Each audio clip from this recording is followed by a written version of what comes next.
कभी सोचा है कि स्टॉक मार्केट की भी अपनी एक भाषा होती है?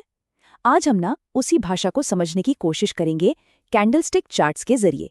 ये सिर्फ लाल और हरी मोमबत्तियां नहीं हैं, बल्कि ये बाजार के उतार चढ़ाव की पूरी कहानी बताती हैं। तो सवाल ये उठता है कि क्या चार्ट पर बनी सिर्फ एक कैंडल सच में मार्केट की पूरी दिशा बदल सकती है? सुनने में थोड़ा अजीब लगता है ना? पर इसका जवाब है हाँ, और आज हम यही जानने वाले हैं कि ये होता कैसे है। तो आज की हमारी चर्चा में हम 4 चीजें कवर करेंगे। सबसे पहले हम सीखेंगे कि मार्केट के सिग्नल्स को पढ़ते कैसे हैं। फिर हम हैमर पैटर्न को समझेंगे, जो एक बहुत बड़ा टर्निंग पॉइंट हो सकता है। उसके बाद इन्वर्टेड हैमर के सिग्नल पर नजर डालेंगे और आखिर में देखेंगे कि इन दोनों पैटर्न्स को पहचानते कैसे हैं। तो चलिए शुरू करते हैं। हमारा फोकस रहेगा 2 ऐसे खास पैटर्न्स पर जो अक्सर मार्केट में गिरावट के बाद आने वाली तेजी का इशारा कर सकते हैं। इन पैटर्न्स को कहते हैं बुलिश रिवर्सल। अब ये सुनने में थोड़ा टेक्निकल लगता है, पर इसका मतलब बहुत सीधा है। ये एक तरह से मार्केट की यू टर्न लेने का सिग्नल है। मतलब मंदी का दौर शायद खत्म होने वाला है और तेजी की शुरुआत हो सकती है। तो हमारा पहला पैटर्न है हैमर। जैसा नाम है वैसा ही काम।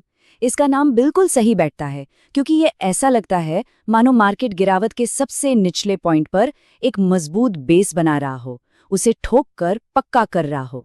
अब देखिए, हैमर कैंडल को पहचानना बहुत आसान है। इसकी बॉडी ऊपर की तरफ छोटी सी होती है और नीचे एक लंबी सी परछाई, जिसे लोअर शैडो भी कहते हैं। तो ये हैमर आखिर है क्या? देखिए, ये एक ऐसा कैंडलस्टिक पैटर्न है जो ट्रेंड में एक पॉसिबल बदलाव का इशारा करता है। ये हमें बताता है कि मार्केट अब और नीचे जाने से इनकार कर रहा है, मतलब निचली कीमतों को रिजेक्ट कर रहा है।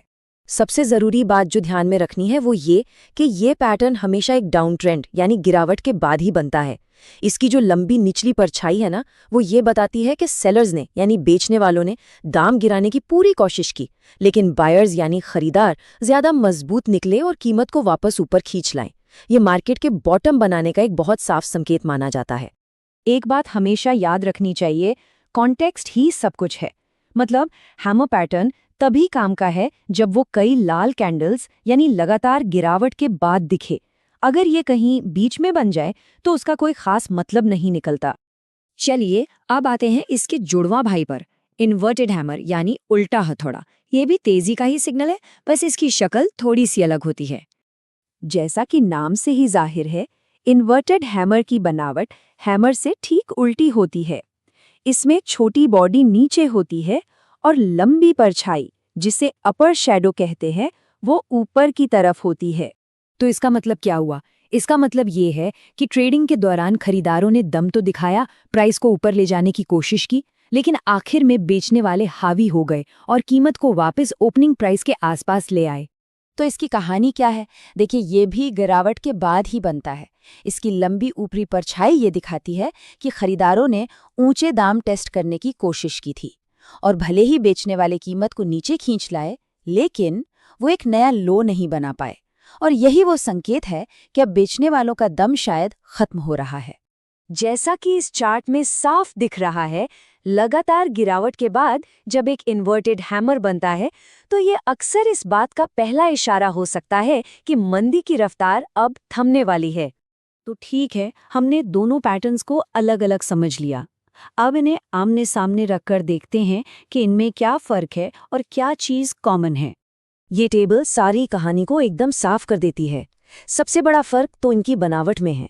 हैमर की बॉडी ऊपर है तो इन्वर्टेड हैमर की नीचे। लेकिन सबसे बड़ी और सबसे जरूरी समानता क्या है?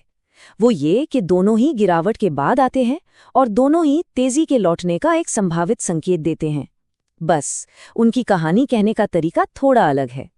तो सबसे जरूरी बात जो याद रखनी है वो ये है कि ये दोनों ही पैटर्न अपनी अलग अलग बनावट के बावजूद एक ही मैसेज देते हैं।